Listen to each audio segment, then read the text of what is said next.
Hello friends, मैं अंबिका कुमारी और आप देख रहे हैं लेट्स लर्न विथ अंबिका। आज हमारा ज्योग्राफी का क्लास है। ज्योग्राफी में हमने एनसीईआरटी बेस्ड टोटल क्लास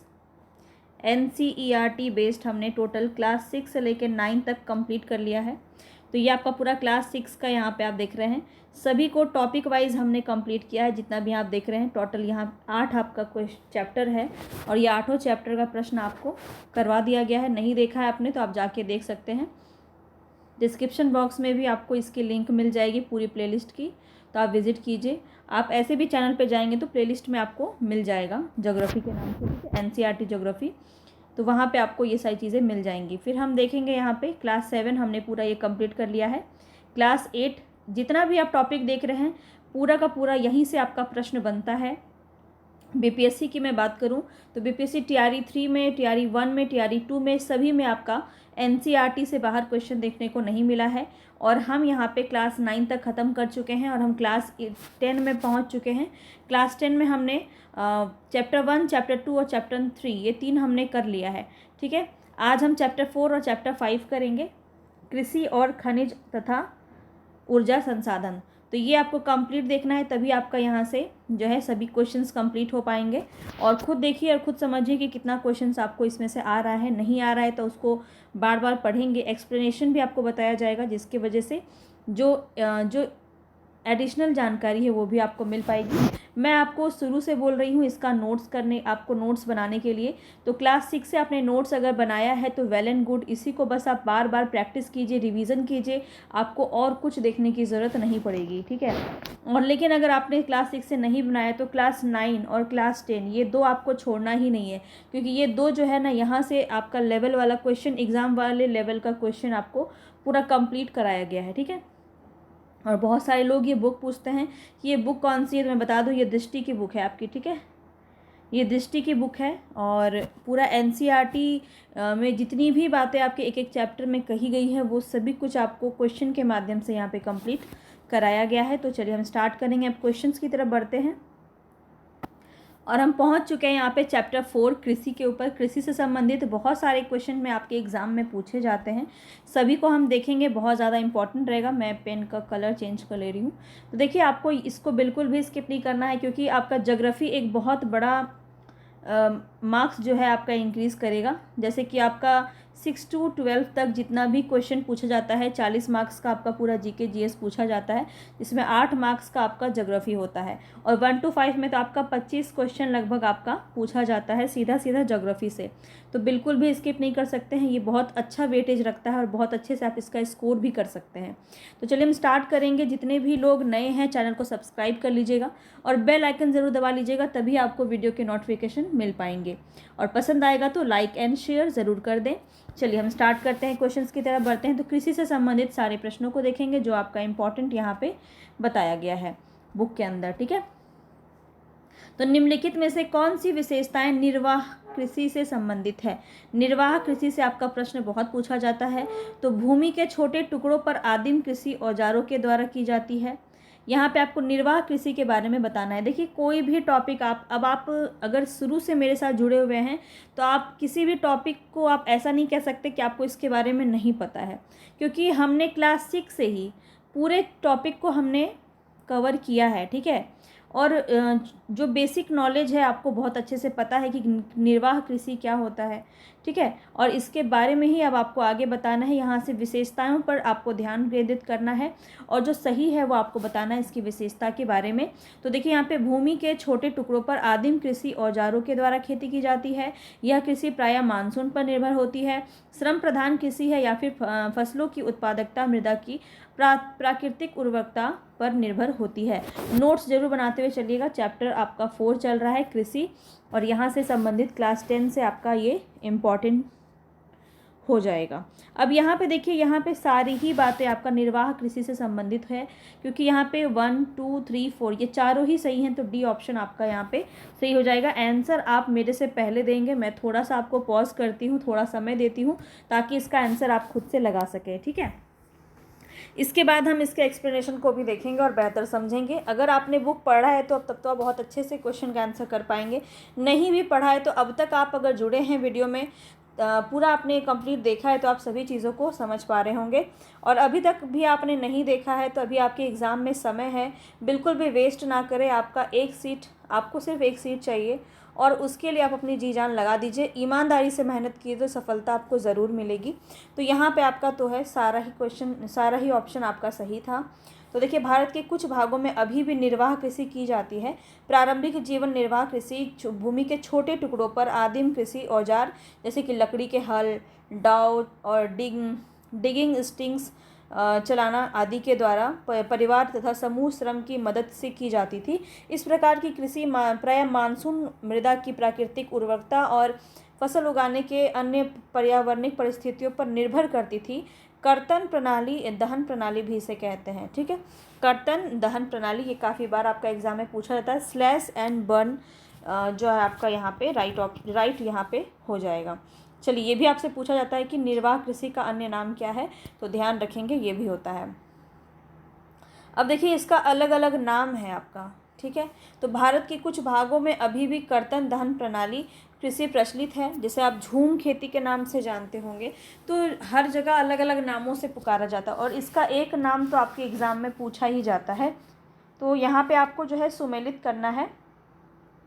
कौन सा? अंडमान निकोबार द्वीप समूह में। देखिए, ये प्रश्न पूरा पढ़ लेते हैं। इस कृषि को देश के भिन्न भिन्न भागों में अलग अलग नामों से जाना जाता है। इस कृषि से संबंधित क्षेत्र और इनसे प्रचलित नामों के संदर्भ में दी गई सूची को आपस में मिलाना है। तो अंडमान निकोबार द्वीप समूह आपका किसके अंदर आ जाएगा? ये दीपा ही इसका प्रचलित नाम है। मध्य प्रदेश में बेवर कहते हैं, पश्चिमी घाट में कुमारी कहते हैं और झारखंड में कुरवा कहते हैं। तो आपका सभी सुमेलित ही लगा हुआ था यहाँ पे। तो 1 2 3 4 ही आपका राइट ऑप्शन हो जाएगा। इधर आपका दिया है, देख लेते हैं। तो यहाँ पे आप देख सकते हैं कि ए ऑप्शन आपका सही है। 1 2 3 4 आपका ऐसे ही लगा हुआ था, ठीक है। अब देखिए, यहाँ पे कुछ अन्य भी आपको दिए गए हैं, ये इसको आप नोट करेंगे। मध्य प्रदेश बेवर या दहिया के नाम से ये प्रसिद्ध है। आंध्र प्रदेश में पोडू या पेंडा, ये काफ़ी पूछा जाता है, ठीक है। पोडू या पेंडा आपका सबसे ज़्यादा पूछा जाता है आंध्र प्रदेश में, ये आपका हो जाएगा। अंडमान निकोबार द्वीप समूह में दीपा कहते हैं। पश्चिमी घाट में कुमारी के नाम से प्रसिद्ध है। हिमालयन क्षेत्र में खिल नाम से प्रसिद्ध है। झारखंड में कुरवा। उत्तर पूर्वी राज्य जैसे कि असम, मेघालय, मिजोरम, नागालैंड, ये सब जगह में आपका झूम नाम से प्रसिद्ध है, जिसको आप जानते हैं। और उड़ीसा में आपका पामाडाबी, कोमान या ब्रिंगा नाम से भी ये प्रसिद्ध है। तो इन सभी को ध्यान से समझेंगे। और देखिए, आपका जो है यहाँ पे कई बार आपको देश से बाहर यानी विश्व में भी ये नाम फेमस है। तो साथ ही कर्तन दहन प्रणाली कृषि को मैक्सिको और मध्य अमेरिका में मिल्पा कहते हैं। ये काफ़ी इंपॉर्टेंट है, इसको ज़रूर नोट करेंगे। मिल्पा आपका काफ़ी बार पूछा जाता है, रोका भी पूछा जाता है। तो वेनेजुला जो है, वेनेजुला में कोनुको, ब्राज़ील में रोका और मध्य अफ्रीका में मसोले नाम से ये प्रसिद्ध है। इंडोनेशिया में लदांग और वियतनाम में रे नाम से जाना जाता है। तो ये सभी नाम आपको नोट करने हैं, बहुत ज़्यादा इंपॉर्टेंट है। ये सभी नाम आपके एनसीईआरटी में दिए गए हैं, इसलिए आपको यहाँ पे भी बताया गया है। चलिए, मिलेंगे नेक्स्ट क्वेश्चन की तरफ। नेक्स्ट क्वेश्चन यहाँ पे आपका है, निम्नलिखित में से कौन उस कृषि प्रणाली को दर्शाती है जिसमें एक ही फसल लंबे चौड़े क्षेत्र में उगाई जाती है? तो कौन सी एक फसल लंबे चौड़े क्षेत्र में उगाई जाती है? स्थानांतरित कृषि होगा, रोपण कृषि होगा, बागवानी कृषि होगा या फिर गहन जीविका कृषि बताएंगे। यहाँ पे आपका राइट ऑप्शन क्या हो जाएगा? तो ध्यान रखेंगे, यहाँ पे आपका राइट ऑप्शन हो जाएगा रोपण कृषि, जहाँ पे आप एक ही किस्म की चीज़ें रोपते हैं, जो आपका खास करके वाणिज्यिक खेती के नाम से भी जाना जाता है। तो रोपण कृषि एक प्रकार की वाणिज्यिक खेती है, ये भी आपको ध्यान रखना है। इस प्रकार की खेती में लंबे चौड़े क्षेत्र में एक ही फसल उगाई जाती है। रोपण कृषि उद्योग और कृषि के बीच एक अंतरापृष्ठ है, इंटरफेस होता है। रोपण कृषि व्यापक क्षेत्र में की जाती है, जो अत्यधिक पूंजी और श्रमिकों की सहायता से की जाती है। भारत में चाय, कॉफ़ी, रबड़, गन्ना, केला इत्यादि महत्वपूर्ण रोपण फसलें हैं। चूँकि रोपण कृषि में उत्पादन बिक्री के लिए होता है, इसलिए इसके विकास में परिवहन और संचार साधन से संबंधित उद्योग और बाजार महत्वपूर्ण योगदान भी देते हैं। समझ में आ गया आपको क्या है रोपण कृषि? चलिए, हम आगे एक एक करके सभी चीज़ों को समझेंगे। और यही इसकी खासियत है कि आपको पूरा एक टॉपिक बढ़िया से करा दिया जाता है। जो भी आपके बुक में मेंशन होता है सभी चीज़ें आपको यहाँ पे कंप्लीट करा दी जाती है, ठीक है। तो क्लास 6 से आपको ये देखना है ताकि आपकी एक अच्छी समझ विकसित हो जाए और आपको बार बार रिवीजन भी करना है।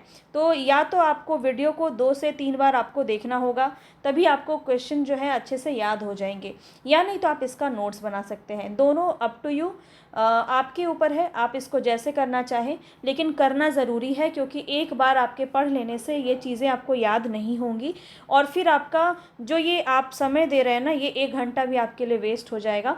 तो इसीलिए आपको रिवीजन करना काफ़ी इंपॉर्टेंट है। इसीलिए मैं आपको कहती हूँ, बार बार कहती हूँ कि इसका नोट्स बनाइए। हो सकता है कि बार बार आपको एक ही वीडियो देखना भी आपके लिए पॉसिबल ना रह जाए, तो आप इसको देख सकते हैं, इसको आप नोट्स बना सकते हैं। तो ये मैं आपके फ़ायदे के लिए कह रही हूँ, ठीक है ना। या फिर आप रात को सोते वक्त एक बार कोई एक वीडियो को स्पीड बढ़ा के देख सकते हैं, और एक बार तो आपने पढ़ा ही है, तो 2 बार अगर आप कर लेंगे तो कुछ हद तक आपको चीज़ें याद रहेंगी। तो 4th नंबर में आपको बताना है, भारत में सस्य प्रारूप के संबंध में नीचे दिए गए कथनों पर विचार कीजिए। रबी की फसलों को शीत ऋतु में बोया जाता है। आपको यहाँ पे असत्य कथन बताना है कि इनमें से कौन सा असत्य कथन है, ठीक है। तो ये तो आपका कथन सही है, रबी की फसल को शीत ऋतु में बोया जाता है। खरीफ की फसलें मानसून और आगमन के साथ बोई जाती है, तो ये भी कथन आपका सही है। रबी और खरीफ फसल ऋतुओं के बीच ग्रीष्म ऋतु में बोई जाने वाली फसल को जायद कहते हैं। बिल्कुल, तो ये भी आपका सही है कि रबी और खरीफ फसल के बीच में जो समय होता है वहाँ पे फसल बोई जाती है, तो वो आपका जायद फसल होता है। तो तीनों ही फसल के बारे में यहाँ पे आपको बताया है, तीनों सही बातें भी हैं, तो एक भी गलत नहीं है, इसलिए यहाँ पे इनमें से कोई नहीं, डी ऑप्शन आपका सही हो जाएगा। आगे बढ़ते हैं नेक्स्ट क्वेश्चन पे। तो इसको पहले आप जान लीजिए, यहाँ से क्वेश्चन आपका डेफिनेटली बनता ही है, तो ये आपको जानना ज़रूरी है कि भारत विशाल भौतिक विविधताओं और सांस्कृतिक बहुलताओं वाला देश है, और जो देश में कृषि पद्धतियों और सस्य प्रारूपों में प्रतिबंधित होता है। भारत में 3 सस्य ऋतुएं हैं, रबी, खरीफ और जायद, ठीक है। तो रबी की फसलों को शीत ऋतु में अक्टूबर से दिसंबर के मध्य बोया जाता है। ये प्रश्न आपका बहुत बार पूछा जाता है, तो ये आपको महीना जो है ना, ये आपको मंथ का नाम याद रखना पड़ेगा।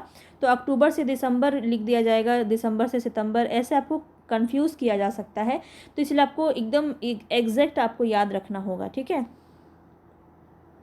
तो अक्टूबर से दिसंबर के मध्य बोया जाता है और ग्रीष्म ऋतु में अप्रैल से जून के मध्य काटा जाता है। तो कब बोया जाता है और कब काटा जाता है, इसको अच्छे से नोट करेंगे, ठीक है। खरीफ की फसलें देश के विभिन्न क्षेत्रों में मानसून के आगमन के साथ बोई जाती है और सितंबर से अक्टूबर में काट ली जाती है। तो ये भी बात आपको ध्यान से खरीफ फसल में नोट करना है, ठीक है।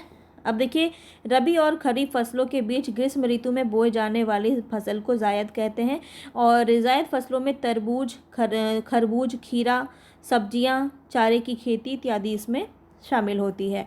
तो यहाँ तक आपको समझ में आ गया। अब हम देखते हैं खरीफ फसल कौन कौन से हैं। इस प्रकार के प्रश्न बहुत ज़्यादा एक्सपेक्टेड है आपके एग्ज़ाम में, काफ़ी ज़्यादा पूछे जाते हैं और बहुत ज़्यादा कन्फ्यूज़न भी होता है इसमें। देखिए, आपको ऑप्शन भी इसी प्रकार से दिया गया है जिस प्रकार से एग्ज़ाम में आपको देखने को मिलता है। तो आपको बताना है, यहाँ पे एक्यूरेट आपको जानकारी होगी तभी आप इसका आंसर कर पाएंगे। तो खरीफ फसल कौन सा है, मक्का, बाजरा, चना या सोयाबीन, बताएंगे राइट ऑप्शन क्या हो जाएगा। तो ध्यान रखेंगे, यहाँ पे मक्का, बाजरा और सोयाबीन ये तीनों ही आपके खरीफ फसल हैं। तो 1, 2 और 4 यानी कि डी ऑप्शन आपका सही हो जाएगा, ठीक है। तो यहाँ पे ये ध्यान रखिए कि खरीफ की फसलें कौन कौन सी हैं, चावल, मक्का, ज्वार, बाजरा, अरहर, मूंग, उड़द, कपास, जूट, मूंगफली और सोयाबीन, ये सब जो हैं आपके खरीफ की फसल है। और गेहूं हो गया, चना हो गया, जौ, मटर, सरसों, ये सब आपके रबी की फसल है, ठीक है। अब आगे देखिए, आपका दिया गया है नेक्स्ट क्वेश्चन है, निम्नलिखित में से कौन सी दलहन फसल मृदा की उर्वरता में कोई वृद्धि नहीं करती है। इंपॉर्टेंट है, बताएंगे। यहाँ पे बताना है, दलहन ऐसी कौन सी दलहन फसल है जो मृदा की उर्वरता में कोई वृद्धि नहीं करती है। मटर, अरहर, मूंग और चना। तो यहाँ पे आपका राइट ऑप्शन क्या हो जाएगा, अरहर, ठीक है। बी ऑप्शन आपका सही हो जाएगा। क्यों हो जाएगा, क्योंकि फलीदार फसल होने के नाते अरहर को छोड़कर अन्य सभी दालें वायु में नाइट्रोजन लेकर भूमि की उर्वरता को बनाए रखती है। भारत में विश्व में दालों का सबसे बड़ा उत्पादक और उपभोक्ता देश है, ये भी बात आपको ध्यान में रखना है।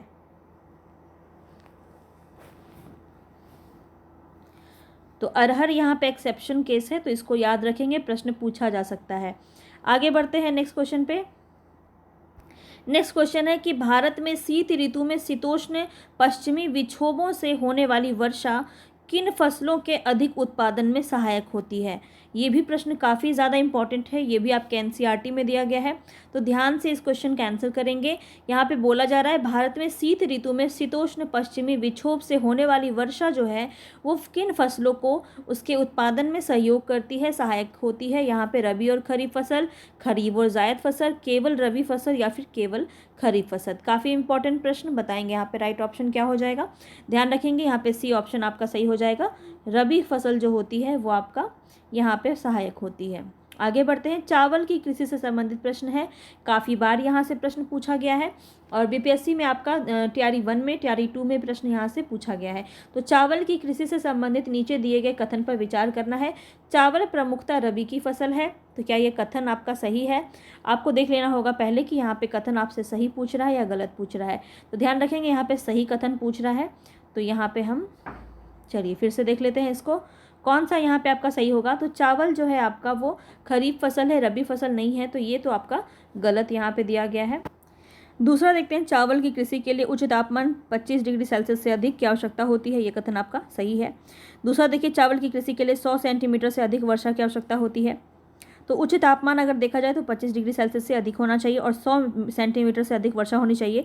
तो ये दोनों ही बात आपको याद रखना है, ये आप नोट कर सकते हैं, दोनों सही है। 2 और 3 आपका राइट ऑप्शन हो जाएगा।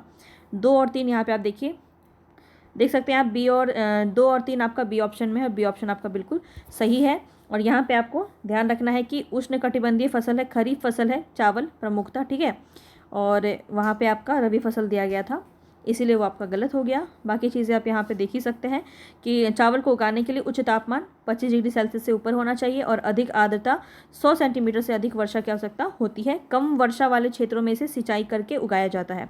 समझ में आया। भारत में चावल उत्तर और उत्तर पूर्वी मैदानों, तटीय क्षेत्रों और डेल्टाई प्रदेशों में उगाया जाता है, ये भी बात आपको ध्यान रखना है। आगे देखते हैं नेक्स्ट क्वेश्चन हमारा क्या है। नेक्स्ट क्वेश्चन है गेहूं के फसल से संबंधित।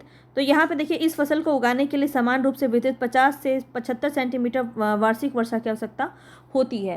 तो यहाँ पे आपको जो है सही कथन बताना है, बिल्कुल आपको सही कथन ही बताना है, बताएंगे यहाँ पे कौन सा सही है। तो ये आपका बिल्कुल सही है। उत्तर पश्चिम भारत में गंगा सतलज के मैदान जो है प्रमुख गेहूँ का उत्पादक क्षेत्र है, तो ये भी आपका कथन बिल्कुल सही है। दोनों को नोट करेंगे, गेहूँ से संबंधित बहुत ही महत्वपूर्ण बात आपको यहाँ पे बताई गई है और 1 और 2 दोनों सही, यानी कि सी ऑप्शन आपका सही हो जाएगा। अब देखिए यहाँ पे इससे संबंधित जो भी इंपॉर्टेंट फैक्ट है उसको हम देख लेंगे, काफ़ी इंपॉर्टेंट रहता है, यहाँ से क्वेश्चन आपका बहुत ज़्यादा बनता है। और गेहूं जो है भारत में दूसरी सबसे महत्वपूर्ण खाद्यान्न फसल है जो देश के उत्तर पश्चिमी भागों में उगाई जाती है। इस रबी की फसल को उगाने के लिए शीत ऋतु और पकने के समय खिली धूप की आवश्यकता होती है। देखिए आपका ये कथन में पूछ लिया जाएगा, आपको स्टेटमेंट दिया जाएगा, वहाँ पे आपका ऐसा प्रश्न बन सकता है। तो ध्यान रखेंगे कि रबी की फसल को उगाने के लिए शीत ऋतु और पकने के समय खिली हुई धूप की आवश्यकता होती है, ठीक है। इसे उगाने के लिए समान रूप में वितरित 50 से 75 सेंटीमीटर वार्षिक वर्षा आवश्यकता होती है। और देश में गेहूं उगाने वाले 2 प्रमुख क्षेत्र हैं, उत्तर पश्चिम में गंगा सतलज का मैदान और दक्कन का काली मिट्टी वाला प्रदेश। तो ये दोनों बात आपको ध्यान में रखना है। चलिए आगे बढ़ते हैं। मोटे अनाज से संबंधित प्रश्न है और ये भी आपको कई बार पूछा गया है कि कौन सा कहाँ से ज़्यादा उत्पादक, कौन सा उपभोक्ता और कौन सा उत्पादक वाला राज्य है, ये भी यहाँ से बनता है बहुत ज़्यादा। तो हम सभी प्रकार के प्रश्नों को देखेंगे। मोटे अनाज का संबंध इनमें निम्नलिखित में से कौन सा सही है, सही बताना है आपको। तो ध्यान रखेंगे यहाँ पे सही वाला ही हम बताएंगे। मोटे अनाजों में पोषक तत्वों की मात्रा अत्यधिक होती है, बिल्कुल, तभी इसको ज़्यादा प्रमोट किया जा रहा है अभी के टाइम पे कि ज़्यादातर जो है होल ग्रेन का यूज़ किया जाए, है ना। ज्वार, बाजरा, रागी भारत में उगाए जाने वाले मोटे अनाज हैं मुख्य तौर पर। तो ये दोनों ही सही है, ईजी क्वेश्चन था, सी ऑप्शन आपका सही हो जाएगा। तो इसमें क्या क्या आपका पाया जाता है, तो यहाँ पे देखिए ये सभी जो है ज्वार, बाजरा, रागी भारत में उगाए जाने वाले मोटे अनाज में आपका शामिल है। और यद्यपि इसे मोटा अनाज कहा जाता है परंतु इसमें पोषक तत्वों में मात्रा अत्यधिक होती है। रागी में प्रचुर मात्रा में आयरन, कैल्शियम, सूक्ष्म पोषक तत्व और भूसी मिलती है, ठीक है। चलिए आगे देखते हैं। या खरीफ, अब खरीफ के बारे में यहाँ पे आपको बताना है। तो खरीफ के अंतर्गत बोई जाने वाली ऐसी फसल है जो खाद्यान्न और चारा दोनों के रूप में प्रयोग में आता है। मतलब यहाँ पे ये चारे के रूप में भी प्रयोग आता है और चारा के रूप में भी प्रयोग आता है और खाद्यान्न के रूप में भी प्रयोग आता है, ठीक है। यह फसल 21 डिग्री सेल्सियस से 27 डिग्री सेल्सियस तापमान में पुरानी जलोढ़ मृदा में अच्छी तरह से उगाई जाती है। बताएंगे किससे संबंधित ये प्रश्न आपका पूछा गया है। तो याद रखेंगे मक्का जो है आपका ये खाद्यान्न भी है और चारा के अंदर भी प्रयोग में आता है। और 21 डिग्री सेल्सियस से 27 डिग्री सेल्सियस तापमान इसमें होना चाहिए और पुरानी जलोढ़ मृदा यानी कि बांगर जो है यहाँ पे बांगर मिट्टी में ये उगाया जाता है मक्का, ध्यान रखेंगे। ठीक है, वही बात यहाँ पे भी आपका कहा गया है। चलिए आगे बढ़ते हैं। अब गन्ने की फसल से संबंधित हम देखेंगे गन्ने की फसल से संबंधित कौन सा कथन यहाँ पे सही है। गन्ना एक उष्ण और उपोष्ण कटिबंधीय फसल है। भारत गन्ने का सबसे बड़ा उत्पादक देश है। तो सही कथन हमें बताना है यहाँ पे। तो राइट ऑप्शन आपका एक ही हो जाएगा, गन्ना एक उष्ण और उपोष्ण कटिबंधीय फसल है। भारत जो है गन्ने का सबसे बड़ा उत्पादक देश नहीं है, ये आपका गलत कथन दिया है। तो यही ऑप्शन आपका सही हो जाएगा क्योंकि एक ही ऑप्शन आपका यहाँ पे सही है। देखिए ब्राज़ील जो है वो सबसे ज़्यादा जो है उगाया जाता है गन्ना, भारत जो है वो दूसरे नंबर पे आता है। तो यहाँ पे देखिए गन्ना एक उष्ण और उपोष्ण कटिबंधीय फसल है और यह फसल 21 डिग्री सेल्सियस से 27 डिग्री सेल्सियस तापमान और 75 डिग्री सेंटीमीटर से 100 सेंटीमीटर वार्षिक वर्षा वाली आर्द्र जलवायु में बोई जाती है। और ब्राज़ील के बाद भारत गन्ने का दूसरा सबसे बड़ा उत्पादक देश है। और अगर हम भारत में बात करें तो उत्तर प्रदेश में सबसे ज़्यादा, उत्तर प्रदेश, महाराष्ट्र, तमिलनाडु, आंध्र प्रदेश, बिहार, पंजाब और हरियाणा गन्ने के मुख्य उत्पादक राज्य हैं। ये भी बात आपको ध्यान रखना है। अब देखिए तिलहन के फसल से संबंधित प्रश्न है, तो सभी प्रकार का हम देखेंगे यहाँ पे। तिलहन के फसल के संबंध में दिए कथन पर विचार कीजिए। इनका उपयोग खाद्य पदार्थ के रूप में तथा प्रसाधन उपयोग में कच्चे माल के रूप में किया जाता है। तिलहन के बारे में आपको बताना है यहाँ पे। तो 13 नंबर में राइट ऑप्शन क्या हो जाएगा, सत्य कथन बताना है। तो ये तो आपका बिल्कुल सही है। तिल जो होता है वो उत्तरी भारत में खरीफ की फसल है तथा दक्षिणी भारत में रबी की। ये इंपॉर्टेंट फैक्ट आपको यहाँ पे बताया गया है, पूछा जा सकता है। तो ये भी आपका कथन सही है, दोनों ही सही हैं। तो सी ऑप्शन आपका सही हो जाएगा। ठीक है, तिल जो होता है वो उत्तरी भारत में खरीफ की फसल है और दक्षिण भारत में रबी की फसल है। ये आपको इम्पॉर्टेंट है, नोट कर लीजिएगा। ठीक है,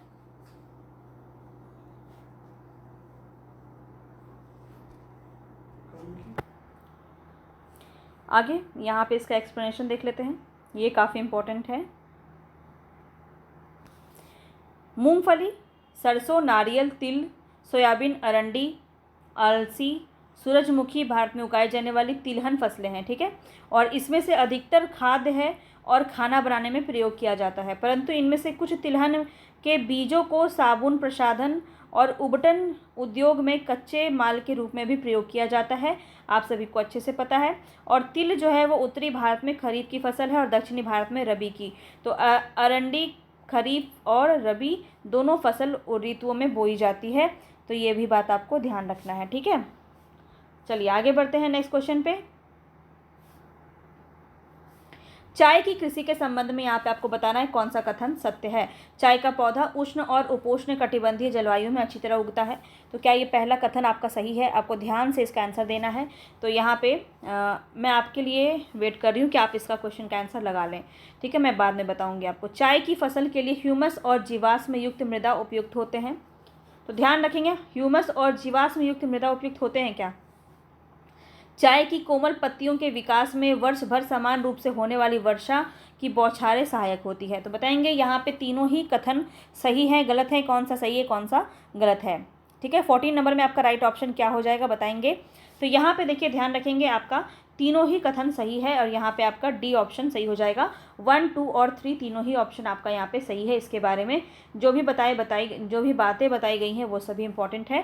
तो देखिए यहाँ पे एक बात आपको सबसे पहले ध्यान रखना है, ये किस कृषि के अंदर आता है? तो रोपण कृषि के अंदर आता है। ठीक है, चाय की खेती रोपण कृषि के अंदर आता है, ये इसी का उदाहरण है जिसे शुरुआत में अंग्रेज भारत लाए थे।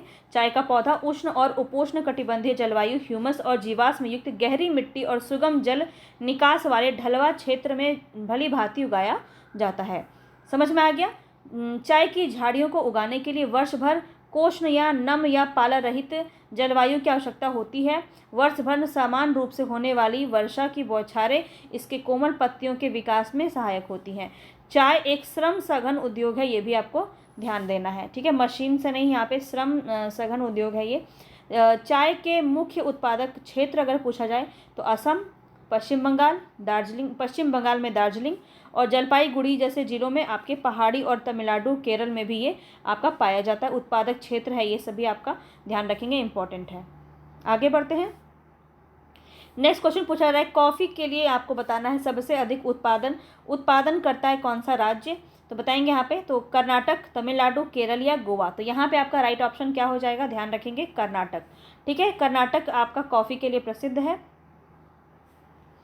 अन्य जगह अगर आपसे पूछ लिया जाए तो ध्यान रखेंगे, देखिए भारत में सबसे अधिक कॉफ़ी का उत्पादन कर्नाटक राज्य में होता है और भारतीय कॉफ़ी अपनी गुणवत्ता के लिए विश्वविख्यात है। इसकी कृषि की शुरुआत बाबा बूदन पहाड़ियों से हुई थी, ये भी आपको पूछा जाता है, तो ध्यान रखेंगे। आज भी इसकी खेती नीलगिरी की पहाड़ियों के आसपास कर्नाटक, केरल और तमिलनाडु में की जाती है। तो ये तीनों आपको नाम याद रहना चाहिए। अब देखिए रबड़ की फसल से संबंधित जो है यहाँ पे हम सारे कथन को देखेंगे। यह एक भूमध्य रेखीय फसल है। इस फसल के लिए 50 सेंटीमीटर से कम वर्षा आवश्यक होती है। तो देखिए इस प्रकार के प्रश्न बहुत ज़्यादा पूछे जाते हैं, पर इतना आपको मुश्किल नहीं है इसको याद रखना। हमने स्टार्टिंग से सबसे पहले हमने चावल को देखा, फिर हमने गेहूं के बारे में देखा, तो बहुत कम ही है जिसमें हमने यहाँ पे सेंटीमीटर वर्षा वाली बात की है, तापमान की बात की है, ठीक है, आर्द्रता की बात की है। आपको इसको 2-3 बार आप देख लेंगे तो आपको ये याद हो जाएगा, ठीक है। तो यहाँ पे ये भूमध्य रेखीय फसल है। क्या रबड़ जो है वो एक भूमध्य रेखीय फसल है, ये आपको बताना है, ठीक है। तो यहाँ पे देखिए ये आपका जो है सही है, आपका यह एक भूमध्य रेखीय फसल है और इस फसल के लिए 50 सेंटीमीटर से कम वर्षा की आवश्यकता होती है, ये कथन गलत है। आपका एक ही कथन सही है, यहाँ पे ए ऑप्शन आपका सही हो जाएगा। तो इसके बारे में आप देख लीजिए। यहाँ पे रबड़ क्या है, भूमध्य रेखीय क्षेत्र की फसल है, परंतु विशेष परिस्थितियों में उष्ण और उपोष्ण क्षेत्रों में भी उगाई जाती है। और यहाँ पे देखिए आपको याद रखना पड़ेगा कि 200 सेंटीमीटर से अधिक वर्षा और 25 डिग्री सेल्सियस से अधिक तापमान वाली नम और आर्द्र जलवायु की आवश्यकता इसमें होती है रबड़ में, ठीक है। और रबड़ एक महत्वपूर्ण औद्योगिक कच्चा माल है। रबड़ का सबसे ज़्यादा उपयोग मोटर गाड़ी के टायर और ट्यूब बनाने में किया जाता है। तो ये भी आपका एक इम्पॉर्टेंट फैक्ट है, यहाँ से क्वेश्चन बन सकता है, ध्यान रखेंगे। अब देखिए नेक्स्ट क्वेश्चन है आपका, कपास की कृषि के लिए कौन सी मृदा सर्वाधिक उपयुक्त मानी जाती है। लाल पीली मृदा, लेटेराइट मृदा, काली मृदा या फिर जलोढ़ मृदा। तो काफ़ी फेमस क्वेश्चन है और ये काफ़ी ईजी भी है, तो ध्यान रखेंगे। कपासी मृदा भी इसे कहते हैं, काली मृदा को। तो सी ऑप्शन यहाँ पे आपका सही हो जाएगा। अब इसके बारे में थोड़ा सा जान लीजिए। तो भारत को कपास के पौधे का मूल स्थान माना जाता है। दक्कन पठार के शुष्कोत्तर भागों में काली मिट्टी कपास उत्पादन के लिए उपयुक्त मानी जाती है। यह एक खरीफ की फसल है और इसे पककर तैयार होने में 6 से 8 महीने लगते हैं। महाराष्ट्र, गुजरात, देखिए आपको राज्य पता होना चाहिए, यहाँ से क्वेश्चन बन जाता है। तो कपास के लिए कौन सा आपका प्रसिद्ध है, महाराष्ट्र हो जाएगा सबसे पहले। गुजरात, मध्य प्रदेश, कर्नाटक, आंध्र प्रदेश, तमिलनाडु, पंजाब और हरियाणा जो है कपास के लिए एक उत्पादक राज्य माना जाता है, ठीक है। नेक्स्ट जो प्रश्न है आपका वो है आपका पंचवर्षीय योजना से संबंधित। किस पंचवर्षीय योजना के अंतर्गत भूमि सुधार कार्यक्रम को लागू किया गया था, बताएंगे। यहाँ पे आपका राइट ऑप्शन क्या हो जाएगा, तो ध्यान रखेंगे प्रथम पंचवर्षीय योजना में ही कृषि से संबंधित सबसे ज़्यादा कदम उठाए गए थे और भूमि सुधार कार्यक्रम भी इसी में लागू किया गया था। ए ऑप्शन आपका यहाँ पे सही हो जाएगा, ठीक है। नेक्स्ट क्वेश्चन है, 1950 के दशक में विनोबा भावे ने भूदान आंदोलन की शुरुआत किस राज्य से की थी। ये भी आपका बहुत ही इंपॉर्टेंट क्वेश्चन है, बन सकता है जीके में आपका, ठीक है। बताएंगे पंजाब, आंध्र प्रदेश, पश्चिम बंगाल या बिहार। कहाँ से शुरुआत की थी भूदान आंदोलन, जिसको हमने पढ़ा है पूरा बहुत अच्छे से हिस्ट्री के क्लास में, ठीक है। तो 19 नंबर के प्रश्न में बताएंगे कौन सा आपका सही हो जाएगा। तो आंध्र प्रदेश, बी ऑप्शन आपका सही हो जाएगा, ठीक है। इसके बारे में जान लीजिए, बहुत इंपॉर्टेंट है। तो विनोबा भावे की गांधी जी के ग्राम स्वराज अवधारणा में गहरी आस्था थी। गांधी जी के शहादत के बाद उनके संदेश को लोगों तक पहुंचाने के लिए विनोबा भावे ने लगभग पूरे देश की पदयात्रा की। एक बार जब वे आंध्र प्रदेश के गांव पोचमपल्ली, ये आपको नाम भी याद रखना है गांव का नाम, ठीक है, पोचमपल्ली में लोगों को संबोधित कर रहे थे, तो कुछ भूमिहीन गरीब ग्रामीणों ने उनसे अपने आर्थिक भरण पोषण के लिए कुछ भूमि मांगी। अचानक श्री रामचंद्र रेड्डी उठ खड़े हुए और उन्होंने भूमिहीन ग्रामीणों को 80 एकड़ भूमि बांटने की पेशकश की। इसे ही भूदान उनके नाम से जाना गया, ठीक है। वर्तमान में पोचमपल्ली जो है वो तेलंगाना राज्य में स्थित है, ये भी आपको ध्यान रखना है। आपको पता है कि उस वक्त जो है आपका आंध्र प्रदेश और तेलंगाना का बंटवारा नहीं हुआ था, तो यहाँ पे ये बात भी आपको ध्यान में रखना है, ठीक है। देखिए नेक्स्ट क्वेश्चन है यहाँ पे आपका, अब कुछ जो यहाँ पे है कृषि संबंधित जितने भी आंदोलन हुए थे वहाँ से भी प्रश्न आपका बनता है, यहाँ से भी एनसीईआरटी में इन सभी चीज़ों के बारे में जिक्र किया गया है। तो ध्यान रखेंगे कि किस आंदोलन को रक्तहीन क्रांति की संज्ञा दी गई है। बताएंगे यहाँ पे असहयोग आंदोलन, भूदान, ग्रामदान आंदोलन, चिपको आंदोलन या नर्मदा बचाओ आंदोलन। तो यहाँ पे आपका कौन सा सही हो जाएगा? भूदान ग्रामदान आंदोलन। ठीक है, रक्तहीन क्रांति बी ऑप्शन आपका सही हो जाएगा। ठीक है, और विनोबा भावे के द्वारा ये शुरू किया गया था भूदान आंदोलन। और आज का ये अंतिम प्रश्न, आज इस चैप्टर का अंतिम प्रश्न है ये। ठीक है, अभी हमें एक चैप्टर और कंप्लीट करना है, इसके बाद हमारा 2 चैप्टर और बचता है। 2 चैप्टर और हम किसी एक दिन कर लेंगे, पूरा हमारा 6 से लेकर 10 तक ख़त्म हो जाएगा। और इसी को बस आपको बार बार रिवीजन करना है, और ज़्यादा कुछ करने की आपको ज़रूरत नहीं है। तो जितना कराया है अगर उतना आप कर लेते हैं ना, उतना रिवीजन कर लिया, उतना आपने अपने दिमाग में बैठा लिया, तो फिर आपको किसी भी एग्ज़ाम में परेशानी नहीं होगी। ठीक है, खास करके ये टीचिंग एग्ज़ाम में। तो देखिए यहाँ पे नीचे दिए गए कथनों पर विचार करना है आपको, कौन सा कथन सत्य है, सत्य के बारे में बताना है। तो 21 नंबर में राइट ऑप्शन क्या होगा देखते हैं। आज़ादी के बाद से सकल घरेलू उत्पाद जो है जीडीपी के बारे में बोला जा रहा है। इसमें कृषि के योगदान का अनुपात लगातार बढ़ रहा है, गलत दिया गया है, घट रहा है लगातार। ठीक है, तो देश में सर्वाधिक लोगों को सेवा क्षेत्र में रोजगार प्राप्त हो रहा है। तो दोनों ही कथन गलत दिया हुआ है, तो ना तो एक सही है ना तो 2, तो ये दोनों ही यहाँ पे गलत हो जाएगा। इसके बारे में जान लीजिए। उपयुक्त दोनों कथन आपका गलत है। कृषि भारतीय अर्थव्यवस्था की रीढ़ है। देश के सकल घरेलू उत्पाद में कृषि का अनुपात आज़ादी के बाद से लगातार घटने के बावजूद भी देश की लगभग 50% जनता कृषि पर ही निर्भर है तथा यह देश में सर्वाधिक रोजगार उपलब्ध कराने वाला क्षेत्र है। ठीक है, तो ये दोनों ही बात आपको ध्यान में रखना है।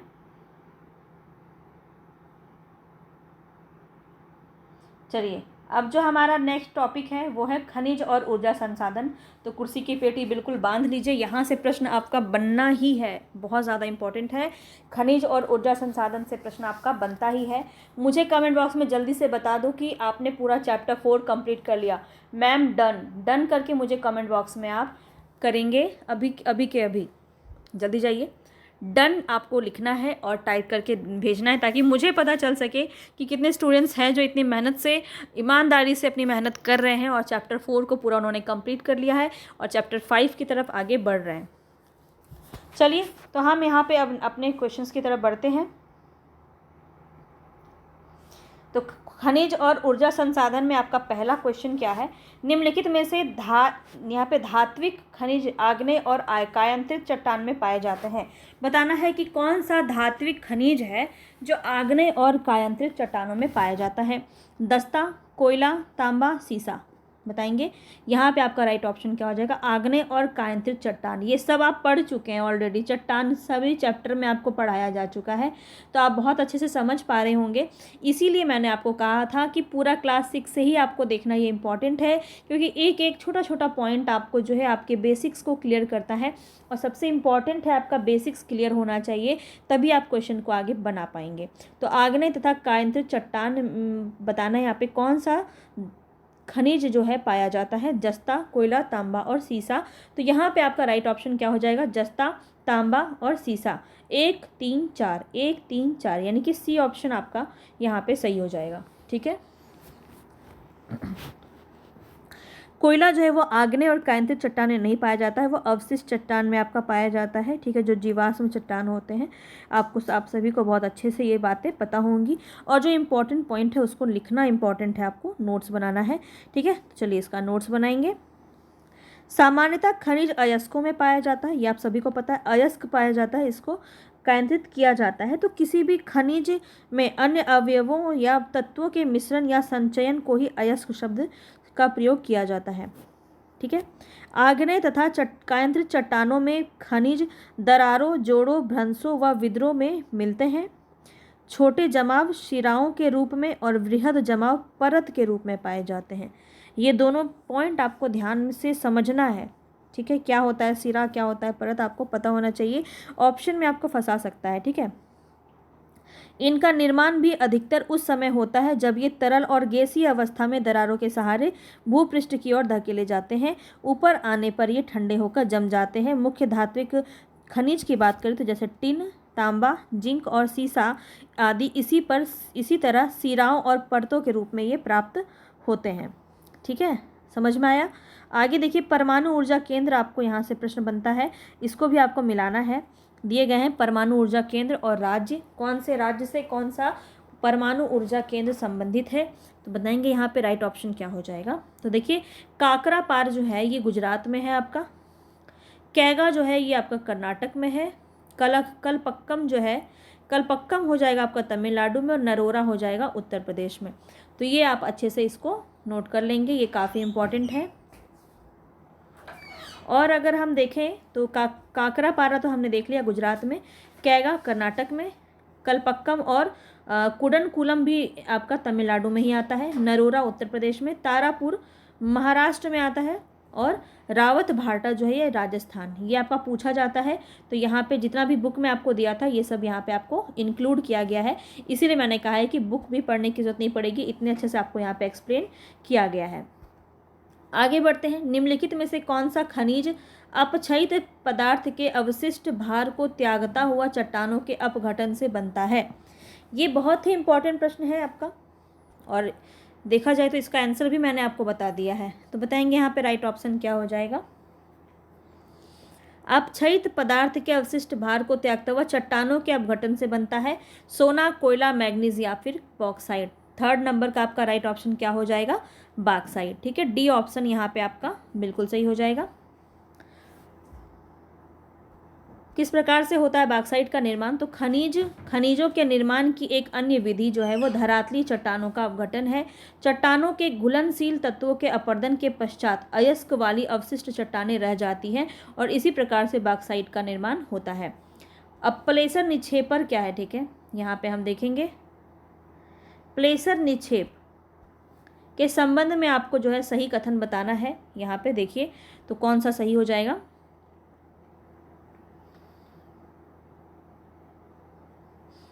ये पहाड़ियों के आधार तथा घाटी तल की रेत में जलोढ़ निक्षेप होते हैं। तो यहाँ पे ये कथन आपका गलत दिया है। इस निक्षेप में सोना, चांदी, प्लेटिनम जैसी महंगी धातुएं पाई जाती है। प्लेसर निक्षेप में ये भी कथन गलत है, दोनों गलत है। अच्छा, यहाँ ऑप्शन में तो दिया ही है, डी हो जाएगा, ना तो एक है ना तो दो। ठीक है, डी ऑप्शन आपका गलत हो जाएगा यहाँ पे, मतलब डी ऑप्शन ही यहाँ पे सही हो जाएगा। अब क्या है ये यहाँ पे देखेंगे तो प्लेसर निक्षेप जो है पहाड़ियों के आधार तथा घाटी तल की रेत में निक्षेप जलोढ़ निक्षेप होते हैं तथा इसमें कुछ खनिज भी पाए जाते हैं। इनमें प्रायः ऐसे खनिज होते हैं जो जल द्वारा घर्षित नहीं होते। इन खनिजों में सोना, चांदी, टिन, प्लेटिनम प्रमुख रूप से होते हैं। तो यहाँ पे अब आपको समझ में आ गया होगा, दोनों में बहुत ही ज़्यादा अंतर हो जाता है। यहाँ पे थोड़ा थोड़ा सा अंतर है, पर इसको ध्यान से समझेंगे। ठीक है, चलिए फिफ्थ नंबर पे बढ़ते हैं। यहाँ पे बताना है कि निम्नलिखित में से किन खनिजों को समुद्री तल से प्राप्त किया जाता है। समुद्री तल से प्राप्त किया जाता है किसको, नमक को, मैग्नीशियम को, अवरक को या फिर ब्रोमाइन को।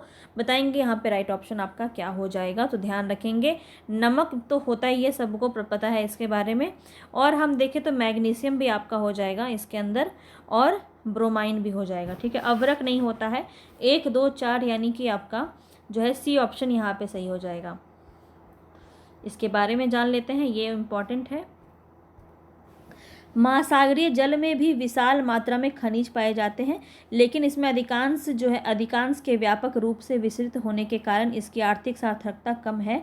फिर भी सामान्य देखा जाए नमक, मैग्नीशियम और ब्रोमाइन ज़्यादातर समुद्री जल से ही प्राप्त होते हैं। महासागरीय तली भी मैग्नीज ग्रंथिकाओं में धनी होती है। चलिए रेट होल बताएंगे, रेट होल क्या होता है, किस राज्य में रेट होल खनन किया जाता है। यहाँ पे राइट ऑप्शन क्या हो जाएगा, उत्तर प्रदेश, मेघालय, मध्य प्रदेश या उड़ीसा। तो यहाँ पे आपका राइट ऑप्शन क्या हो जाएगा, मेघालय। बी ऑप्शन आपका बिल्कुल सही हो जाएगा। इसके बारे में जान लीजिए।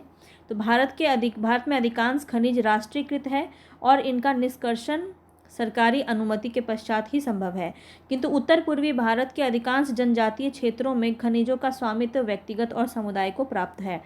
मेघालय में कोयला, लौह अयस्क, चूना पत्थर और डोलोमाइट के विशाल निक्षेप पाए जाते हैं मेघालय में। ठीक है।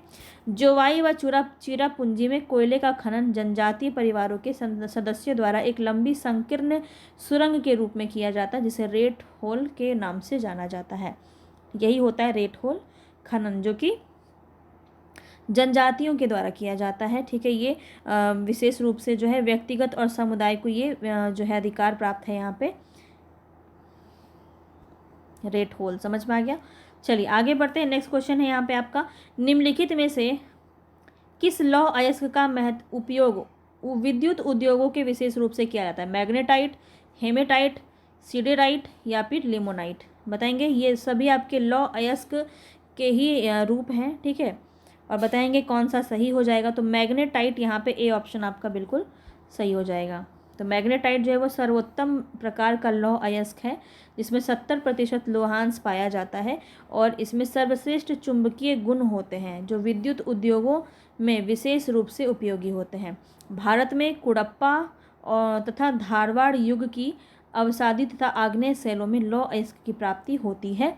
ये भी पॉइंट आपको ध्यान में रखना है। आगे बढ़ते हैं नेक्स्ट क्वेश्चन पे। यहाँ पे आपको सत्य कथन बताना है। कौन सा सत्य कथन है? तो भारत उच्च कोटि के लोहांश युक्त लौह अयस्क में धनी है। तो बिल्कुल है, लोहा जो है विशेष रूप से यहाँ पे पाया जाता है भारत में। हेमेटाइट सर्वाधिक महत्वपूर्ण औद्योगिक लौह अयस्क है, जिसका अधिकतम मात्रा में उपभोग होता है। तो ये भी आपका सही है। तो दोनों सही हैं, तो यहाँ पे सी ऑप्शन आपका सही हो जाएगा। नेक्स्ट क्वेश्चन पे बढ़ते हैं। नेक्स्ट क्वेश्चन है यहाँ पे आपका, लौह अयस्क के खनन क्षेत्र बताना है। यहाँ पे कौन कौन हो जाएगा? बादाम पहाड़, सिंहभूम, मैकाल पहाड़ियाँ या फिर नेल्लोर? तो यहाँ पे कौन सा सही हो जाएगा? बादाम पहाड़ और सिंहभूम, झारखंड में है सिंहभूम, और यहाँ पे दो ही सही हो जाएगा। मैकाल की पहाड़ी और नेल्लोर ये दोनों नहीं होगा। लौह अयस्क का खनन क्षेत्र जो आपका है, यहीं पे 1 और 2 आपका सही होना चाहिए। यहाँ पे आप देख सकते हैं डी ऑप्शन आपका सही है, 1 और 2। बादाम पहाड़ और सिंहभूम में लौह अयस्क का खनन किया जाता है। उड़ीसा में उच्च कोटि का हेमेटाइट किस्म का लौह अयस्क मयूरभंज और कुंदेझर जिलों में बादाम पहाड़ खदानों से निकाला जाता है। इसी के निकट झारखंड के पश्चिमी सिंहभूम जिले के गुआ और नोआमुंडी में हेमाटाइट अयस्क का खनन किया जाता है। ये बहुत इंपॉर्टेंट है। तो यहाँ से प्रश्न आपका पूछा जा चुका है ऑलरेडी बीपीएससी में। तो ये नोआमुंडा याद रखेंगे, जो है पश्चिमी सिंहभूम जिले में आपका गुआ और नोआमुंडा जो है हेमेटाइट अयस्क यहाँ पे पाया जाता है, जो कि लौह अयस्क का ही रूप है। ठीक है।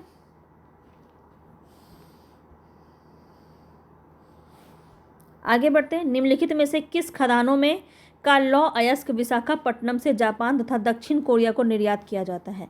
बादाम पहाड़, बेलाडीला, चंद्रपुर या फिर चित्रदुर्ग? तो यहाँ पे कौन सा खदान है जहाँ से जो है निर्यात किया जाता है विशाखापट्टनम से जापान और दक्षिण कोरिया को? बादाम पहाड़, बेलाडीला, चंद्रपुर और चित्रदुर्ग? तो यहाँ पे आपका राइट ऑप्शन हो जाएगा बेलाडीला। ठीक है। बी ऑप्शन यहाँ पे आपका सही हो जाएगा। छत्तीसगढ़ के दंतेवाड़ा जिले में लगभग 40 किलोमीटर दक्षिण पश्चिम की दूरी पर स्थित बेलाडीला पहाड़ी श्रृंखलाओं में अति उत्तम कोटि का हेमेटाइट पाया जाता है। इसमें इस्पात बनाने में आवश्यक सर्वश्रेष्ठ भौतिक गुण विद्यमान है। इन खदानों का लौह अयस्क विशाखापट्टनम पत्तन से जापान तथा दक्षिण कोरिया को निर्यात किया जाता है। तो छत्तीसगढ़ के दंतेवाड़ा जिला को याद रखेंगे। ये सब जो है आपका एनसीईआरटी में दिया गया है, तो ये इम्पॉर्टेंट हो जाता है इस दृष्टि से आपका। और यहाँ पे देखिए फिर से आपको सुमेलित करना है। तो 11 नंबर में देखेंगे कौन सा सही है। चंद्रपुर, यहाँ पे आपके लौह अयस्क की खानें दी गई हैं और राज्य से संबंधित आपको बताना है कौन किससे संबंधित है। तो बेलाडीला तो अभी अभी हमने देखा है। चंद्रपुर, चित्रदुर्ग, बेलाडीला और मयूरभंज। तो यहाँ पे मैं आपको बता देती हूँ कौन सा कहाँ होगा। तो चंद्रपुर जो है ये आपका महाराष्ट्र में हो जाएगा और चित्रदुर्ग आपका कर्नाटक में हो जाएगा, बेलाडीला छत्तीसगढ़ और मयूरभंज उड़ीसा। ठीक है। इसको इसी प्रकार से आप नोट कर लीजिए, इम्पॉर्टेंट है, पूछा जा सकता है। देखिए कर्नाटक का सबसे ज़्यादा महत्वपूर्ण है। यहाँ पे चित्रदुर्ग, कुद्रेमुख काफ़ी पूछा जाता है, कुद्रेमुख, बेल्लारी, ये दो बहुत ज़्यादा पूछा जाता है, चिकमंगलूर, ये सब आपका कर्नाटक में है, ये लौह अयस्क की खदानें हैं। ठीक, चंद्रपुर, रतनगिरी, ये दो आपका महाराष्ट्र में है। दुर्ग और बेलाडीला ये छत्तीसगढ़ में है, और कुंदेझर और मयूरभंज ये दो आपका उड़ीसा में है। ठीक है, कर्नाटक के पश्चिमी घाट में अवस्थित कुद्रेमुख जो है, इनकी खाने 100% निर्यात इकाई है। कुद्रेमुख निक्षेप संसार का सबसे बड़ा निक्षेप में से एक माना जाता है। तो कुद्रेमुख तो बिल्कुल भूलेंगे नहीं, कहाँ, तो कर्नाटक में ये पाया जाता है, कर्नाटक के पश्चिमी घाट में अवस्थित है। ठीक है, तो ये काफ़ी इंपॉर्टेंट है, इसको ध्यान में रखेंगे। नेक्स्ट क्वेश्चन यहाँ पे आपसे पूछा जा रहा है, कथन पे विचार कीजिए। क्या है कथन, और आगे भी देख लेते हैं। सही है ना, सही कथन आपको बताना है। तो पहला कथन हम देख लेते हैं।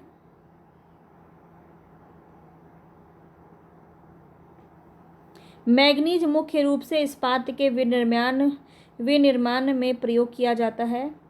ठीक है, ये तो सही है। दूसरा देख लेते हैं।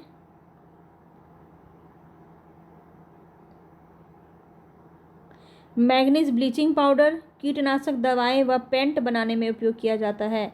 तो यहाँ पे आपको सी ऑप्शन सही हो जाएगा, दोनों ही सही हैं। ठीक है, दोनों ही सही हैं, तो सी ऑप्शन यहाँ पे आपका सही हो जाएगा। चलिए आगे बढ़ते हैं 13 नंबर पे। इसमें आपको बताना है कि किस जगह पर तांबे का खनन किया जाता है। बहुत ही इम्पॉर्टेंट है। तांबे का खनन कहाँ पे किया जाता है आपका? बालाघाट, हजारीबाग, खेतड़ी, पूर्वी सिंहभूम। तो यहाँ पे आपका राइट ऑप्शन क्या हो जाएगा? तो ध्यान रखेंगे, बालाघाट तो आपका होगा ही, और ये सबसे इम्पॉर्टेंट है। ठीक है, और इसमें अगर देखा जाए तो खेतड़ी हो जाना चाहिए और पूर्वी सिंहभूम।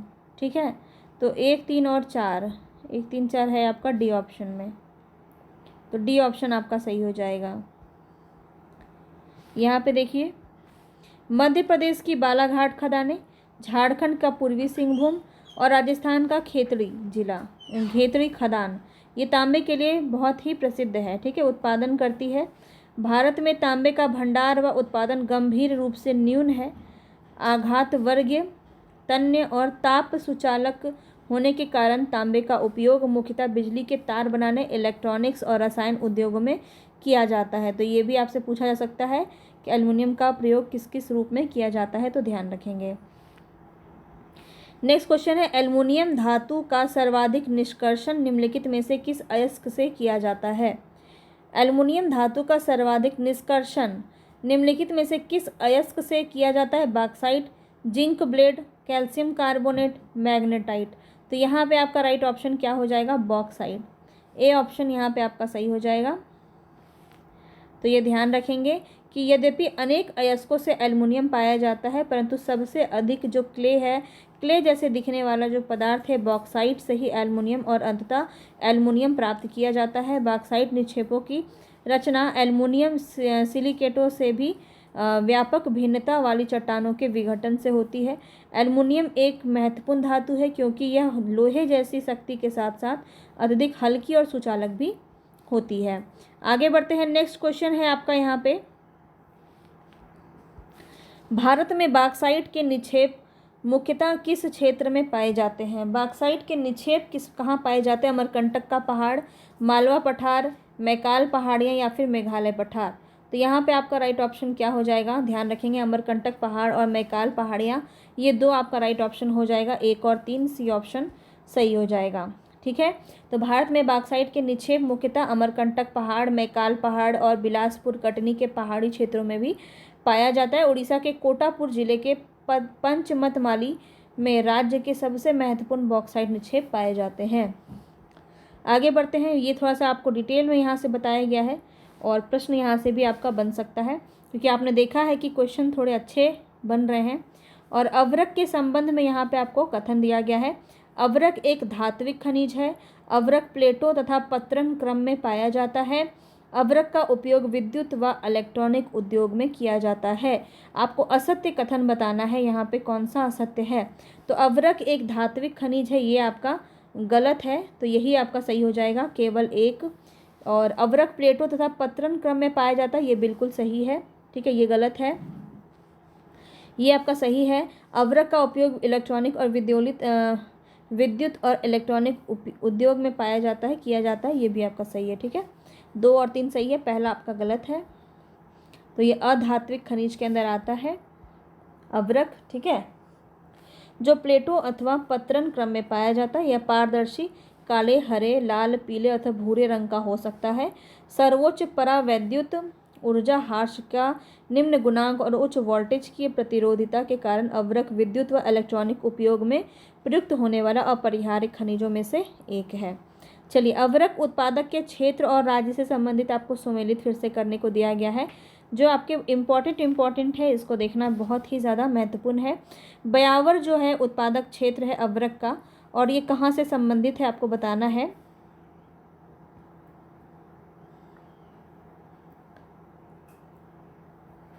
तो यहाँ पे कौन सा सही सुमेलित है ये बताना है क्या?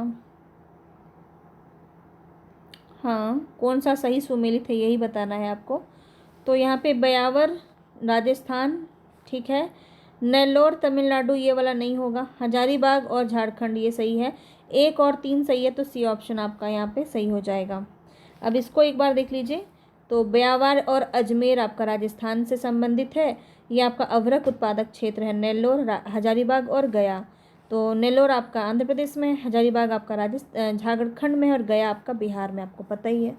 चलिए आगे बढ़ते हैं। चूना पत्थर से संबंधित आपका बताना है यहाँ पे कौन सा कथन सही हो जाएगा। तो चूना पत्थर कैल्शियम कार्बोनेट तथा मैग्नीशियम कार्बोनेट से बनी चट्टानों से पाया जाता है। ये आपका पूछा गया था ये स्टेटमेंट, ठीक है। तो ध्यान रखेंगे, क्वेश्चन कुछ भी पूछा जा सकता है, तो याद रखेंगे यहाँ पे। तो ये आपका बिल्कुल सही है। चूना पत्थर जो है वो कैल्शियम कार्बोनेट तथा मैग्नीशियम कार्बोनेट से बनी चट्टानों में पाया जाता है। चूना पत्थर अधिकांशतः कायांतरित चट्टानों में पाया जाता है। तो चूना पत्थर क्या आपका कायांतरित चट्टान पाया जाता है, आप खुद ही सोचिए। तो 18 का यहाँ पे जो दूसरा है ये गलत हो जाएगा। चूना पत्थर सीमेंट उद्योग में कच्चे माल के रूप में प्रयोग होता है, ये सही है। तो 1 और 3 सही है, सी ऑप्शन आपका सही हो जाएगा। ये आपका ईजी था, दिमाग लगाएंगे तो बन जाएगा, ठीक है। तो देखिए, चूना पत्थर अधिकांश अवसादी चट्टानों में पाया जाता है। ये आपको फैक्ट ध्यान में रखना है, इंपॉर्टेंट है, पूछा जाता है। चलिए आगे बढ़ते हैं। नेक्स्ट क्वेश्चन जो यहाँ पे दिया है, देखिए आपको ये भी ध्यान में रखना चाहिए कि यहाँ पे आपको पता ही है चूना पत्थर सीमेंट उद्योग का एक आधारभूत कच्चा माल है और लौह प्रगलन की भट्टियों के लिए अनिवार्य है, ठीक है। चूना पत्थर का उत्पादक राज्य आपको पता होना चाहिए। आंध्र प्रदेश सबसे पहले, मध्य प्रदेश, राजस्थान और गुजरात, क्योंकि प्रश्न आपका पूछा जा सकता है कि चूना पत्थर उत्पादक राज्य निम्न में से कौन है। तो ध्यान रखेंगे, हो सकता है 2 दे दे, हो सकता है तीनों दे दे, ठीक है। किसी भी प्रकार से प्रश्न पूछा जा सकता है, तो इसको आपको नोट करना है, बहुत इंपॉर्टेंट है, नोट कर लेंगे। निम्नलिखित में से कौन सा ऊर्जा का परंपरागत स्रोत है? ऊर्जा का परंपरागत स्रोत कौन सा है? बहुत ही ये इस प्रकार के प्रश्न बहुत ज़्यादा एग्जाम में पूछे जाते हैं और आपको आंसर बताना है। पेट्रोलियम, जल विद्युत, बायोगैस या प्राकृतिक गैस। तो यहाँ पे परंपरागत स्रोत के बारे में बताना है। यहाँ पे आपका राइट ऑप्शन क्या हो जाएगा? तो पेट्रोलियम, जल विद्युत और प्राकृतिक गैस। बायोगैस नहीं पाया जाएगा आपका परंपरागत में। तो 1, 2 और 4, यानी कि बी ऑप्शन यहाँ पे आपका सही हो जाएगा, 1, 2 और 4, ठीक है। इसको एक बार ज़रूर देख लीजिए। परंपरागत स्रोत में आपका लकड़ी, उपले, कोयला, पेट्रोलियम, प्राकृतिक गैस, जल विद्युत, ताप विद्युत, ये सब शामिल है। और गैर परंपरागत स्रोत में आपका आ जाएगा सौर, पवन, ज्वारीय, भूतापीय, बायोगैस, परमाणु ऊर्जा, ये सब आपका पाया जाता है गैर परंपरागत स्रोत के अंदर। तो ये दोनों को नोट कर लेंगे, पूछा जाता है बहुत ज़्यादा। कोयले से प्रश्न है आपका, निम्नलिखित में से सर्वोत्तम गुण वाला कोयला कौन सा है? पीट, लिग्नाइट, एंथ्रेसाइट या फिर बिटुमिनस। बिटुमिनस सबसे ज़्यादा घरेलू प्रयोग में आता है बिटुमिनस। और सबसे जो अच्छा गुण वाला कोयला है वो कौन सा हो जाएगा? तो एंथ्रेसाइट हो जाएगा, सी ऑप्शन आपका सही हो जाएगा, ठीक है। चलिए आगे बढ़ते हैं। सबसे लोअर क्लास का कौन सा होता है? तो पीट कोयला जो होता है वो सबसे लोअर क्लास का होता है, सबसे खराब, ठीक है। अब कथन बताना है यहाँ पे। पीट कोयले में कम कार्बन मात्रा, नमी की उच्च मात्रा व निम्न ताप क्षमता होती है। कथन सही वाला बताना है आपको। तो बिल्कुल ये कथन आपका सही है। गहराई में दबे तथा अधिक तापमान से प्रभावित कोयले को बिटुमिनस कोयला कहा जाता है। तो ये भी बिल्कुल सही है। तो गहराई में दबे होते हैं और अधिक तापमान से ये प्रभावित होते हैं। ये कोयला सबसे ज़्यादा जो है घरेलू प्रयोग में लाया जाता है, बिटुमिनस कोयला। अगर पूछा जाए तो प्रश्न आप बहुत ही आसानी से लगा सकते हैं। और यहाँ पे आपका राइट ऑप्शन क्या हो जाएगा? सी हो जाएगा, ध्यान रखेंगे, ठीक है।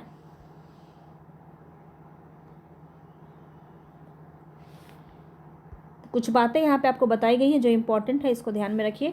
कोयले का निर्माण पादप पदार्थों के लाखों वर्षों तक संपीड़न से हुआ है, इसलिए संपीड़न की मात्रा, गहराई और दबने के समय के आधार पर कोयले अनेक रूपों में पाए जाते हैं। दलदलों में क्षय होते पादपों से पीट उत्पन्न होता है। इसमें कम कार्बन होता है, नमी की उच्च मात्रा होती है और निम्न ताप क्षमता होती है। तो ये आप पीट के बारे में जान लेंगे। गहराई में दबे और अधिक तापमान से प्रभावित कोयला होता है बिटुमिनस कोयला और वाणिज्यिक प्रयोग में सर्वाधिक लोकप्रिय है। धातु शोधन में उच्च श्रेणी के बिटुमिनस कोयले का प्रयोग किया जाता है, जिसका लोहे के प्रगलन का विशेष महत्व है। चलिए आगे बढ़ते हैं। लिग्नाइट कोयले से संबंधित बताना है। यहाँ पे प्रमुख भंडार कहाँ मिलता है? नवेली, झरिया, बोकारो, रानीगंज। बताएंगे कौन सा सही हो जाएगा लिग्नाइट के संबंध में? तो यहाँ पे देखिए, झरिया हो गया, बोकारो हो गया, रानीगंज। तो रानीगंज तो आपका पश्चिम बंगाल में है और झरिया और बोकारो आपका झारखंड के अंदर आ जाता है। और यहाँ पे नवेली आपका सही हो जाएगा, ए ऑप्शन, ठीक है। नवेली में आपका लिग्नाइट कोयला सबसे ज़्यादा पाया जाता है, ठीक है। लिग्नाइट कोयले के प्रमुख भंडार तमिलनाडु के नवेली में मिलते हैं, जिनका उपयोग विद्युत उत्पादन में किया जाता है। लिग्नाइट एक निम्न कोटि का भूरा कोयला होता है। यह मुलायम होने के साथ साथ अधिक नमी युक्त भी होता है। चलिए आगे बढ़ते हैं। नेक्स्ट क्वेश्चन यहाँ पे आपका, धातु शोधन के लिए गोंडवाना युग के कोयले का प्रयोग किया जाता है। धातु शोधन के लिए, तो क्या ये कथन आपका सही है? आपको सही कथन बताना है। तो यहाँ पे ध्यान रखेंगे कि ये आपका जो है सही कथन है। दामोदर नदी घाटी में टर्शियरी युग के कोयले के निक्षेप पाए जाते हैं। ये तो आपका नहीं है, गलत है। गोंडवाना कोयला क्षेत्र उत्तर पूर्वी राज्य में उत्तर पूर्वी राज्य, अच्छा, उत्तर और पूर्वी राज्य, मतलब इस साइड में आपका तो नहीं पाया जाता है, तो ये भी गलत हो जाएगा। केवल एक ऑप्शन ही सही है, ए ऑप्शन आपका सही हो जाएगा, ठीक है। देखिए, भारत में कोयला दो प्रमुख भूगर्भित युगों के शैल क्रम में पाया जाता है। एक गोंडवाना, जिसकी आयु 200 लाख वर्ष से कुछ अधिक है, और दूसरा टर्शियरी निक्षेप, जो लगभग 55 लाख वर्ष पुराना है। गोंडवाना कोयले का प्रयोग धातु शोधन में किया जाता है। ये इंपॉर्टेंट है पॉइंट, इसको नोट कर लीजिए। ये संसाधन दामोदर घाटी, पश्चिम बंगाल तथा झारखंड में पाया जाता है। ये संसाधन झरिया, रानीगंज, बोकारो में स्थित है। मैं आपको बता ही चुकी हूँ, रानीगंज आपका पश्चिम बंगाल में है और झरिया और बोकारो आपका झारखंड में है, जो महत्वपूर्ण कोयला क्षेत्र है। और ये कथन आपका सही था और तीसरा कथन आपका गलत था। इसी वजह से टर्शियरी युग के कोयला निक्षेप उत्तर पूर्वी राज्यों मेघालय, असम, अरुणाचल प्रदेश और नागालैंड में पाए जाते हैं। ये कथन आपका गलत है, ठीक है। चलिए आगे बढ़ते हैं। नेक्स्ट जो क्वेश्चन है वो है आपका, नदी घाटियों में कोयले के जमाव पाए जाते हैं कहाँ पे? निम्नलिखित में से किस नदी घाटियों में कोयले के जमाव पाए जाते हैं? गोदावरी, महानदी, सोन। बताएंगे यहाँ पे आपका राइट ऑप्शन क्या हो जाएगा? तो यहाँ पे जो है आपका राइट ऑप्शन क्या हो जाएगा? तो याद रखिए, गोदावरी, महानदी और सोन, ये तीनों ही जो है आपका कोयला का जमाव पाया जाता है। तो डी ऑप्शन यहाँ पे आपका सही हो जाएगा। चलिए आगे बढ़ते हैं। अब यहाँ पे जो है आपको संबंधित राज्य दिया गया, कोयला उत्पादक क्षेत्र दिया गया है। तो बहुत ही इजी क्वेश्चन है ये। बोकारो में पहले ही बता चुकी हूँ आपको, झारखंड। रानीगंज हो जाएगा आपका पश्चिम बंगाल, मेकुम हो जाएगा आपका असम और तालचेर हो जाएगा उड़ीसा, ठीक है। इस प्रकार से इसको आप नोट कर सकते हैं। आगे बढ़ते हैं। छत्तीसगढ़ का कोरबा किस खनिज के उत्पादन के लिए प्रसिद्ध है? बताएंगे, कोयला, मैग्नीज, अभ्रक या लौह अयस्क। कोरबा किस लिए प्रसिद्ध है छत्तीसगढ़ का? तो बताना है यहाँ पे आपको राइट ऑप्शन क्या हो जाएगा। तो यहाँ पे जो है आपका राइट ऑप्शन हो जाएगा, कोयला के लिए प्रसिद्ध है, ए ऑप्शन बिल्कुल सही हो जाएगा। तो ये खनन है, खनन किया जाता है कोयले का कोरबा में, कोरबा से, ठीक है। भारत में अधिकांश पेट्रोलियम पदार्थ किस युग के शैल संरचनाओं से बनी है? गोंडवाना, टर्शियरी, क्रिटेशियस या फिर कार्बोनिफेरस। बताएंगे यहाँ पे आपका राइट ऑप्शन क्या हो जाएगा। तो टर्शियरी हो जाएगा यहाँ पे, बी ऑप्शन आपका सही हो जाएगा। ठीक है, पेट्रोलियम पदार्थ जो यहाँ पूछा जा रहा है, तो ये बी ऑप्शन यहाँ पे आपका सही हो जाएगा। आगे बढ़ते हैं। नेक्स्ट जो आपका कथन है वो है सत्य कथन आपको बताना है। ठीक है, खनिज तेल सरंध्र, चूना पत्थर और बलुआ पत्थर में पाया जाता है। खनिज तेल सरंध्र, चूना पत्थर या बलुआ पत्थर में पाया जाता है। तो खनिज तेल आपका बिल्कुल पाया जाता है। प्राकृतिक गैस खनिज तेल के ऊपर पाया जाता है, ये भी सही है। गुजरात भारत का सबसे पुराना जो है तेल उत्पादक राज्य है, ये आपका गलत हो जाएगा। आपने पढ़ा होगा कि डिगबोई जो है सबसे ज़्यादा यहाँ पे सबसे पहले जो है यहाँ पे पाया गया था, असम के डिगबोई में। तो आपका गुजरात तो नहीं हो जाएगा, 1 और 2 यहाँ पे सी ऑप्शन आपका सही हो जाएगा।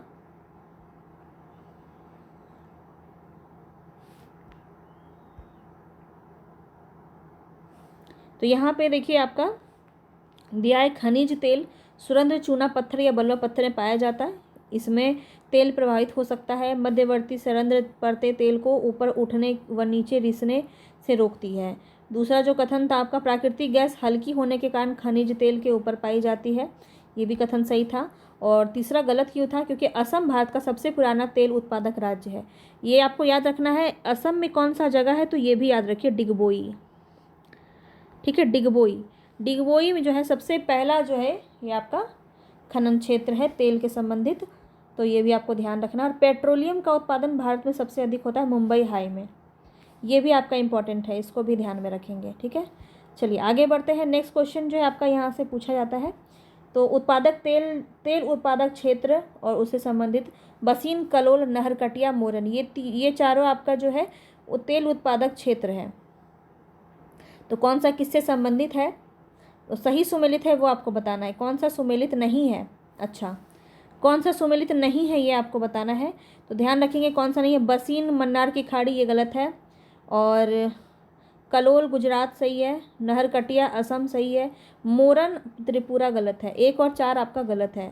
तो 1 और 4 आपका है ऑप्शन सी में, तो ये आपका गलत हो जाएगा। यहाँ पे देख लीजिए, बसीन मन्नार की खाड़ी में नहीं बल्कि अरब सागर में मुंबई हाई के पास एक प्रमुख तेल उत्पादक क्षेत्र है। कलोर और अलंकेश्वर गुजरात का महत्वपूर्ण तेल क्षेत्र है। और डिगबोई, नहरकटिया, मोरन, हुजरीगंज असम राज्य का महत्वपूर्ण तेल उत्पादक क्षेत्र है, बताया था आपको। चलिए आगे बढ़ते हैं।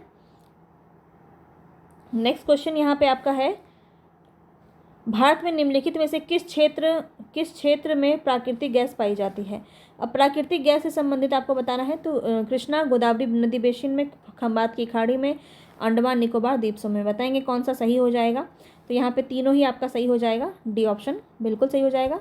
तो ये आपको इंपॉर्टेंट है, याद रखिएगा। प्राकृतिक गैस का भंडार आपका कृष्णा गोदावरी नदी बेसिन में, खंबात की खाड़ी में और अंडमान निकोबार द्वीप समूह में। बस इसको आप इतना ही नोट करेंगे और इसको बार बार रिवीजन करेंगे, आपको याद हो जाएगा। सभी खनिज के बारे में हमने जो है बहुत अच्छे से पढ़ लिया। कौन सा किसका जो है खनन कहाँ पे है, कौन सा, ये सब हमने देख लिया। केरल में पाए जाने वाली मोनाजाइट रेत जो है, कौन सा खनिज इसमें पाया जाता है। बहुत ही इंपॉर्टेंट क्वेश्चन है, ये पूछा जा सकता है। बताएंगे केरल में पाए जाने वाली मोनाजाइट रेत कौन सा खनिज इसमें पाया जाता है। थोरियम, यूरेनियम, प्लेटिनम या सोना। तो याद रखेंगे इसमें जो है आपका थोरियम पाया जाता है, ए ऑप्शन आपका बिल्कुल सही हो जाएगा। और इस प्रकार से पूरा हमने चैप्टर 5 भी यहाँ पे ख़त्म कर लिया। देख लीजिए, केरल में मिलने वाली मोनाजाइट रेत में थोरियम पाया जाता है। इसका उपयोग आणविक ऊर्जा उत्पन्न करने के लिए न्यूक्लियर पावर प्लांट में किया जाता है। तो ये आपको ये भी नोट कर लेना चाहिए, आपको पता होना चाहिए कि थोरियम का प्रयोग किस प्रकार से किया जाता है। ठीक है, तो उम्मीद है आपने पूरा चैप्टर 4 चैप्टर 5 आपने पूरा ख़त्म किया होगा। और नेक्स्ट क्लास में हम चैप्टर 6 और 7 को भी ख़त्म कर लेंगे। बहुत ही छोटा सा है, जल्दी ही हो जाएगा। और इस प्रकार से पूरा 6 से 10 आपको बार बार रिवीजन करना है। तो पूरा प्लेलिस्ट आप कोशिश कीजिए कि कम से कम 2 दिन में आप उसको देख जाइए। बहुत ज़्यादा नहीं है, बहुत कम समय मैंने सभी चीज़ें आपको कंप्लीट करवाई हैं। तो बस उसको आप उतना देख लेंगे तो इनफ है। इसी को बस आप नोट्स बनाइए, नोट्स बना के नोट्स को अच्छे से रिवीजन कीजिए और आपका बहुत अच्छे से एग्ज़ाम में हेल्प करेगा, ये मैं आपको बता सकती हूँ। चलिए मिलेंगे फिर नेक्स्ट वीडियो में। पसंद आया होगा तो लाइक शेयर सब्सक्राइब आप कर दीजिएगा। धन्यवाद।